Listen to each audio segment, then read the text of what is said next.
Друзі, чудова новина. Сьогодні у нас особливий випуск невідомої історії Бердичева. Штучний інтелект дослідив всі випуски нашої програми і підсумував в короткі 7 хвилин всю історію з найцікавішими моментами в нашому рідному місті. Дивіться, це новий початок. Привіт усім! Сьогодні пропоную зануритись у справді епічну історію Бердичева. Це місто, яке по праву можна назвати фортецею українського духу. І знаєте, з чого все починається? Із загадки. Бо якщо запитати, скільки ж років Бердичеву, то різні історики чи джерела дадуть вам абсолютно різні відповіді. Ну що ж, наш маршрут крізь століття виглядає так. Пройдемося ключовими епохами, щоб зрозуміти, як же гартувався цей незламний дух Бердичева. Отже, перша зупинка – Литовська доба. Саме тоді у Великому князівстві Литовському шляхетний рід Тишкевичів, по суті, і заклав перші камені майбутнього міста. Так, у 1593 році Федір Тишкевич почав будувати замок на місці старого городища. І це, можна сказати, офіційний старт писаної історії міста. Зберігся навіть інвентарний опис, який підтверджує – був замок, млин, а довкола вже збиралася громада – 140 підданих. Але найцікавіше – це зв'язки. Подивіться, Василь Тишкевич – засновник фортеці, і Остап Дашкевич – один із перших козацьких отаманів. Вони не просто жили в один час, вони були родичами. Їхні родини поріднилися через шлюб. Уявіть, який потужний союз це створювало для захисту українських земель від ворогів. Рухаємося далі в козацьку добу. Це справжнє горнило боротьби. Бердичев у цей час перетворюється на передову. Тут б'ються за віру і за свободу. Це була епоха просто невпинних конфліктів. У 47-му році війська Хмельницького руйнують католицький монастир, але православні церкви не чіпають. Пізніше тут гримить слава Семена Палія, а у 18 столітті – гайдамацькі повстання. Місто постійно переходило з рук в руки, було в самому епіцентрі подій. І знаєте, Тарас Шевченко у своїй поемі «Чернець» вловив цей дивовижний контраст. Музика, танці і Бердичів з одного боку, а з іншого – кайдани брязкають. Москва. Це ж просто геніально описує атмосферу. Місто живе, вирує, але тінь московської загрози вже нависає. Наступний етап – 19 століття. Після того, як місто опинилося у складі Російської імперії, воно несподівано перетворюється на такий собі жвавий хаб торгівлі та інновацій. Тільки подивіться, що тут з'явилося. Трансконтинентальний телеграф, дирижабель «Гриф», кінний трамвай та сама конка, залізниця, відома пивоварня ЧОПа, заводи – це все хвиля модернізації, яка сталася задовго до приходу совєтів. Саме вона і сформувала унікальний характер міста, його особливий цегляний стиль в архітектурі. І, до речі, сама суть міста як торговельного центру відображена в його гербі. Ось цей символ кадуцей – це ж жезл античного бога торгівлі Меркурія, символ переговорів, угод, процвітання. Дуже влучно, чи не так?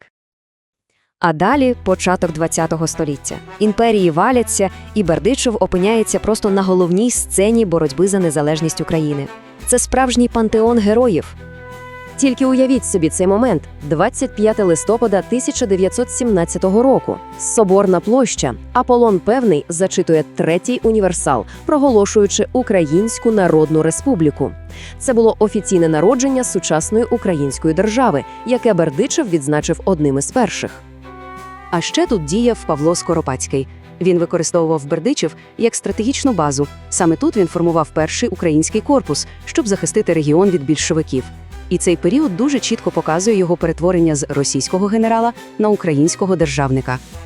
І це ще не все. Євген Коновалець, майбутній засновник ОУН, у 19-му році призначає сюди військового команданта. Саме в Бердичеві базувалися січові стрільці, а це ж був, по суті, найбоєздатніший підрозділ української армії. Це остаточно закріпило військове значення міста. Та, на жаль, революція зазнала поразки. І для Бердичева, як і для всієї України, почалася, мабуть, найтемніша глава історії – період жорстокої тоталітарної окупації. Це просто хронологія терору. 20 століття принесло місту жахливе випробування. Спочатку Голодомор 21-го, 23-го, потім 32-го, 33-го. Далі Великий терор, Друга світова війна, і знову голод 46-го, 47-го і постійні післявоєнні репресії. суцільні страждання. І от що вражає своєю моторошною іронією? Система пожирала своїх же творців. Подивіться на долю цих комуністичних очільників Бердичівщини. Кудрін – розстріляний, Кузнєцов – розстріляний, Бергавінов наклав на себе руки у в'язниці. Уявіть, 9 із 10 перших керівників Бердичівського округу були знищені тим самим режимом, який вони так завзято будували. І тут важливо розуміти, терор не був сліпим чи хаотичним, він був цілеспрямованим. Ось приклад. Феодосій Мовчанівський, людина, яка заснувала історичний музей у Бердичеві. Його заарештували і розстріляли в 38-му. За що? Формулювання було «за націоналістичний зміст у науці». Тобто система систематично винищувала українську інтелігенцію, всіх, хто беріг національну пам'ять.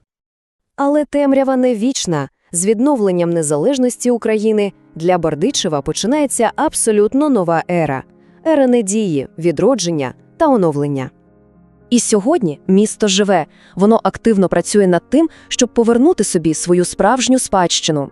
Подивіться на ці проекти. Розробка туристичних маршрутів, створення унікального архітектурного коду, відновлення ландшафтів – все це – спроба відійти від сірого радянського минулого і на повний голос заявити про свою унікальну, самобутню ідентичність.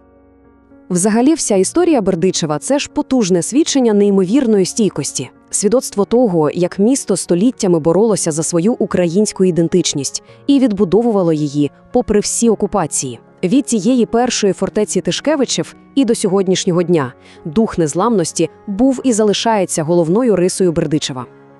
Історія Бердичева – це така собі книга мужності. І найцікавіше, що вона не закінчена. Який розділ пишеться просто зараз? Це питання, відповідь на яке пов'язує всю багатовікову історію боротьби з викликами та перемогами, які ми переживаємо сьогодні.